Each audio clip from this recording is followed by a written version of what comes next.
புஷ்பன். இன்னைக்கு நம்ம வீடியோல எதை பத்தி பார்க்க போறோம்னா ஏசியோட எவல்யூஷன் அண்ட் டைப்ஸ் பத்தி தான். முதல்ல ஏசி, அதாவது ஏர் கண்டிஷனர் எப்படி ஒர்க் ஆகுதுன்றது பார்ப்போம். ஏர் கண்டிஷனர் வந்து சூடான காற்றை அதுக்குள்ள இழுத்துட்டு அதோடைய கம்ப்ரஸர்ல அந்த சூடான காற்றை சில்லுன்னு ஆக்கிடும்.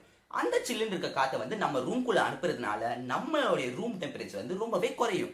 ஸோ இப்படி காற்று கண்டிஷன் பண்ணிட்டு இருக்கனால இதுக்கு ஏர் கண்டிஷனர் பேரும் வந்துச்சுன்னா பார்த்துக்கோங்களேன்.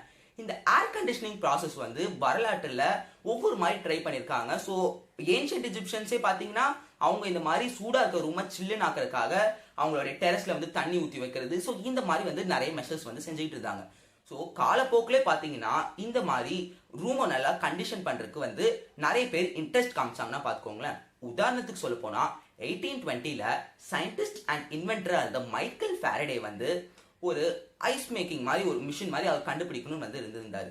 அதாவது பார்த்தீங்கன்னா சுருக்கமாக சொல்ல போனால் அவருடைய எக்ஸ்பெரிமெண்ட் எப்படின்னா, இப்போ நம்ம ஃப்ரிட்ஜோடைய ஃப்ரீசரில் தண்ணி ஊற்றி வைக்காமலே எப்படி ஐஸ் ஃபார்ம் ஆகுது, கிட்டத்தட்ட சொல்ல போனால் அதுதான். அவர் வந்து என்ன கண்டுபிடிச்சாருன்னா, அமோனியாவை வந்து கம்ப்ரஸ் பண்ணி அதை லிக்யூஃபை பண்ணி அதை எவாபரேட் பண்ண வச்சா இந்த மாதிரி ஐஸ் ஃபார்ம் ஆகுன்றத வந்து அவர் கண்டுபிடிச்சார். அதை வந்து அவர் தியரட்டிக்கலாக கண்டுபிடிச்சாரு. பட் அதுக்கப்புறம் தான் பார்த்தீங்கன்னா 1842ல் வந்து ஜான் கோரின்ற ஒரு பிசிஷியன் வந்து புளோரிடாவை சேர்ந்த ஒரு பிசிஷியன் வந்து இந்த மாதிரி அவருடைய சில வேப்பரைஸ்டு கம்ப்ரஸர் டெக்னாலஜி அவரே வந்து கிரியேட் பண்ணாரு. கிரியேட் பண்ணி அவர் வந்து ஒரு ஃபுல்லி ஃபங்க்ஷனிங் வந்து ஒரு கம்ப்ரஸர் கிரியேட் பண்ணார். கிரியேட் பண்ணி அவருடைய ஹாஸ்பிட்டலில் பேஷண்ட்ஸ்க்காக வந்து அவங்கள மகிழ்வுட்டுறதுக்காக இந்த மாதிரி வந்து வச்சிருந்தாரு.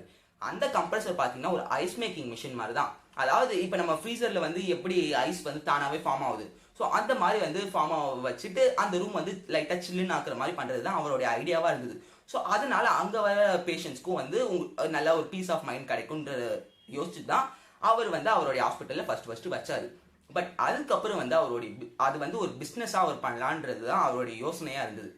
ஸோ இதுக்காக அவர் கண்டுபிடிச்ச அந்த வேப்பரைஸ்டு அந்த கம்ப்ரஸர் டெக்னாலஜியை வந்து பேட்டன்ட்டும் வாங்கினாரு. அதாவது எப்போ 1851ல் அதை பேட்டன்ட் வாங்கிட்டு அதை பிஸ்னஸாக செய்யறதுக்காக ஒரு நல்ல ஃபினான்ஷியல் ஸ்டேட்டஸில் பயங்கரமாக இருந்த ஒருத்தர்கிட்ட ஹெல்ப் கேட்டு இதை வந்து ஒரு கம்பெனியாக செய்யலாம். ஏன்னா வந்து அவர்கிட்ட ஒரு கம்பெனி ஸ்டார்ட் பண்ணுறதுக்கு அவ்வளோ பணம் இல்லை.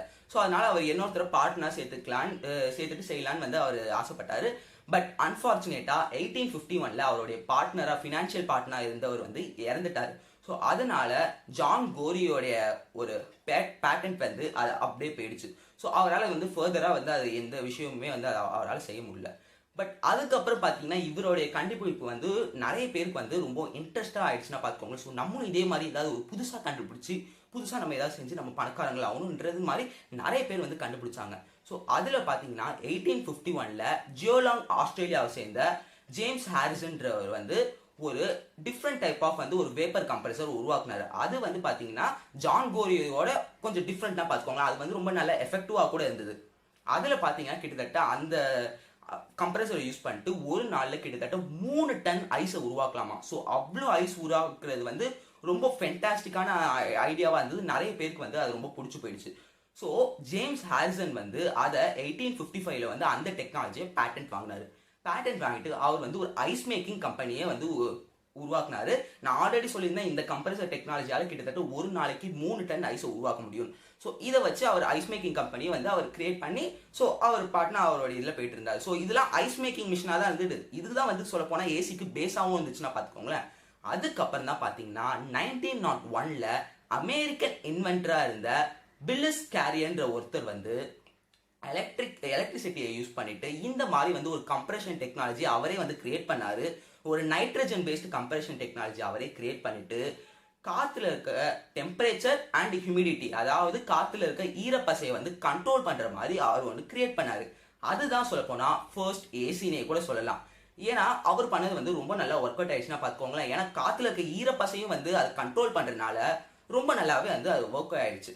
ஸோ அதுக்கப்புறம் தான் பார்த்தீங்கன்னா வில்லிஸ் கேரியர் வந்து கிட்டத்தட்ட ஒரு 6 எம்ப்ளாயிஸை வந்து அப்பாயிண்ட் பண்ணிட்டு அந்த 6 பேரோட ஸ்டார்ட் பண்ணது தான் carrier company.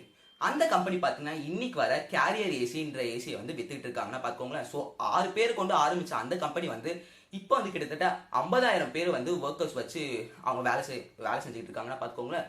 So Willis carrier செஞ்சது தான் வந்து ரொம்ப ரெவல்யூஷனிங்காக இருந்ததுன்னா பார்த்துக்கோங்களேன். ஏசியோட டெக்னாலஜி அதுக்கப்புறம் தான் வந்து நிறைய வந்து பயங்கரமாக வந்துருச்சு. சொல்ல போனா 1939ல பாத்தீங்கன்னா பேக்கர்டுன்ற கார் மேனுஃபேக்சரிங் கம்பெனி வந்து அவங்களுடைய காசுல ஏசியை ஃபிட் பண்ணாங்க. இந்த ஐடியா வந்து எல்லாருக்குமே வந்து ரொம்ப பிடிச்சி போச்சுன்னா பார்த்துக்கோங்க. ஏன் நிறைய கார் பிஸ்னஸ் பண்ணுறவங்க கூட நம்மளுக்கே இந்த ஐடியா தோணலை அப்படின்னு வந்து எல்லாருமே வந்து அவங்களுடைய காசுலேயே ஏசியை வந்து ஃபிட் பண்ண ஆரம்பிச்சாங்க. ஸோ இதுலேருந்து தான் ஏசியோட சேஞ்சஸ் வந்து பயங்கரமாக எல்லாருமே வந்து எல்லாத்துலேயும் ஏசி வந்துட்டனால எல்லாரும் வந்து வாங்க ஆரம்பிச்சிட்டாங்க. ஏசியோட சேல்ஸும் பயங்கர லெவலில் இன்க்ரீஸ் ஆயிடுச்சு. பட் அந்த காலத்தில் இருக்க ஏசியில் ஒரு ட்ராபேக் என்னன்னு பார்த்தீங்கன்னா கரண்ட் வந்து ரொம்ப அதிகமாக வந்து செலவாச்சு. பட் இப்போ இந்த காலத்தில் பார்த்தீங்கன்னா இன்வெர்டர் டெக்னாலஜிலாம் வந்து யூஸ் பண்ணிட்டு கரண்ட்டை வந்து நம்மளுக்கு ரொம்பவே வந்து சேமிக்கிறாங்க. ஸோ இந்த மாதிரி வந்து ஏசியில் வந்து பல வந்து டெக்னாலஜிஸ் மாறி இருக்கு. என்னதான் மாறி இருந்தாலும் ஏசி வந்து எல்லாருக்குமே வந்து ரொம்ப பிடிச்சிருக்குங்க.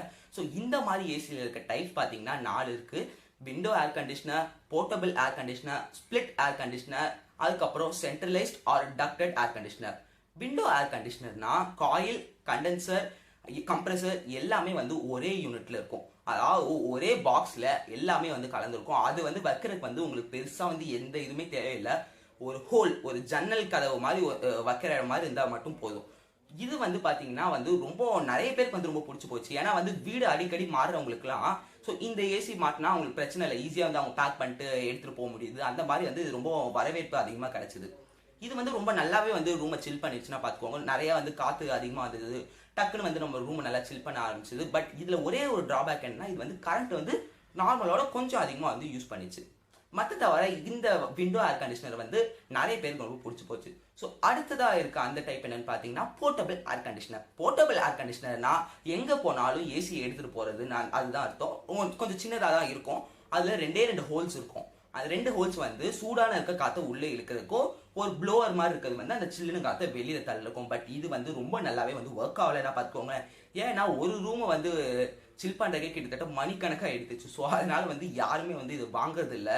ஸோ அதனால போர்ட்டபிள் ஏர் கண்டிஷனர் வந்து ஸ்டாப் பண்ணிட்டாங்க.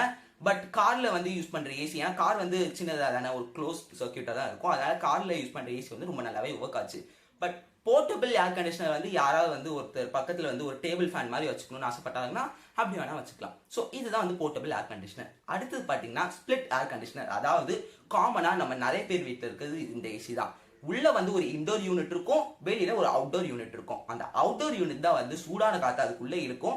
அதுல தான் கம்ப்ரஸரும் இருக்கும். அந்த கம்ப்ரஸர்ல வந்து அதை சில்லுன்னு ஆக்கிட்டு இந்த இன்டோர் யூனிட் வழியா அந்த காற்று வந்து வெளியில வரும். ஸோ இதுல தான் நம்ம கண்ட்ரோல் பண்ணுவோம். எல்லாமே வந்து இந்த இன்டோர் யூனிட்ல வச்சு தான் நம்ம பண்ணுவோம். ஸோ இதுதான் வந்து split air conditioner. Split air conditioner தான் மற்ற எல்லா ஏசியோடையும் இதுதான் வந்து ரொம்ப அதிகமாக சேல்ஸ் ஆச்சுன்னா பார்த்துக்கோங்களேன். சொல்லப்போனால் நிறைய பேர் வீட்டில் இந்த ஸ்பிளிட் ஏர் கண்டிஷனர் தான் இருக்கும். ஸோ அடுத்த டைப் என்னன்னு பார்த்தீங்கன்னா centralised air conditioner or duct air conditioner. Centralised air conditioner ஒன்றும் இல்லை, சிம்பிள். ஒரு ரொம்ப பெரிய கம்ப்ரஸர் இருக்கும். அந்த கம்ப்ரஸர் வந்து இங்கேயாவது வந்து வெளியில ஒரு இடத்துல வச்சிருப்பாங்க. அதுல வந்து நிறைய வென்ஸ், அதாவது ஹோல்ஸ் மாதிரி நிறைய கனெக்ட் ஆயிருக்கும். அது வந்து நம்ம சீலிங் வழியா அந்த மாதிரி வந்து ஃபுல் இடத்துல வந்து அது கனெக்ட் ஆயிருக்கும். ஸோ அது வழியாக தான் வந்து சிலிண்டர் இருக்க காற்று வந்து வெளியில வரும். இந்த சென்ட்ரலைஸ்ட் ஏர் கண்டிஷனர் பார்த்தீங்கன்னா ரொம்ப ரொம்ப பெரிய இடத்துக்கு தான் வந்து சூட்டபிளா இருந்தது. சின்ன இடத்துக்கு பார்த்தீங்கன்னா இது அவ்வளோ வந்து தேவையில்லை. ஏன்னா split air conditioner, window air conditioner இதெல்லாம் இருக்கும்போதே சின்ன இடத்துக்கு வந்து அது தேவைப்படல. ரொம்ப பெரிய ஷாப்பிங் மால்ஸ் இந்த மாதிரி இடங்களுக்கு தான் இந்த வந்து இந்த சென்ட்ரலைஸ்ட் ஏர் கண்டிஷனர் வந்து ரொம்ப யூஸ் ஆச்சு. இது ரொம்ப விலை அதிகம் இருந்தனால இது வந்து ரொம்ப பெரிய பெரிய ஷாப்பிங் மால்ஸ் தான் யூஸ் பண்ணாங்க. சின்ன சின்ன இடங்கள்லாம் ஏசி இந்த மாதிரி Windows AC, split air conditioner தான் யூஸ் பண்ண ஆரம்பிச்சாங்க. இந்த மாதிரி பல டைப்ஸ் இருந்தால் கூட எல்லாமே வந்து கிட்டத்தட்ட நிறைய பேர் வாங்கினாங்கன்னா பார்த்துக்கோங்க. ஸோ இவ்வளோ பயங்கரமாக இருக்க ஏசி வந்து என்றைக்குமே வந்து இதோடைய பாப்புலாரிட்டி குறையாது. அது மட்டும் இல்லைங்க, 2018 எடுத்த கணக்குப்படி பார்த்தா இது வரைக்கும் ஏசி வந்து 1.6 பில்லியன் யூனிட்ஸ் வந்து சோல்ட் ஆயிருக்கான். இதே வேகத்தில் போச்சுன்னா 2050 கிட்டத்தட்ட 5.6 பில்லியன் யூனிட் சோல்டு ஆகுமா. ஸோ இதுல இருந்து என்ன தெரியுது, 2015 வந்து எல்லார் வீட்லயுமே வந்து ஏசி இருக்கும். இப்பே வந்து ஆல்மோஸ்ட் எல்லார்ட்டையும் இருக்கு. இதே மாதிரி போயிட்டு இருந்ததுன்னா 2015 எல்லா இடத்துலயுமே வந்து ஏசி தான் இருக்குமா. அது மட்டும் இல்லைங்க, வேர்ல்டு வைடா யூஸ் பண்ற கரண்ட்ல பாத்தீங்கன்னா கிட்டத்தட்ட 20% எனர்ஜியை வந்து ஏசி தான் யூஸ் பண்ணுதான்.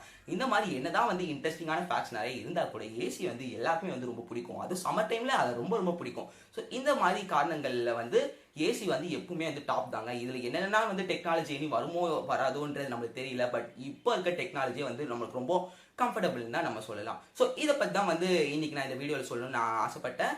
இந்த வீடியோவில் வந்து உங்களுக்கு பெருசாக வந்து எதுவும் கேள்வி கேட்கணும்னு ஆசைப்படல. நீங்கள் வேற ஏதாவது வந்து ஒரு டெக்னாலஜி பற்றி எக்ஸ்பிளைன் பண்ணணும், நான் எக்ஸ்பிளைன் பண்ணணும்னு ஆசைப்பட்டீங்கன்னா அதெல்லாம் பற்றி கீழே கமெண்ட்ல போடுங்க. உங்களுக்கு இந்த வீடியோ பிடிச்சிருந்தா லைக் பண்ணுங்க, ஷேர் பண்ணுங்க, கமெண்ட் பண்ணுங்க, மறக்காம எங்கள் சேனலை சப்ஸ்கிரைப் பண்ணுங்க.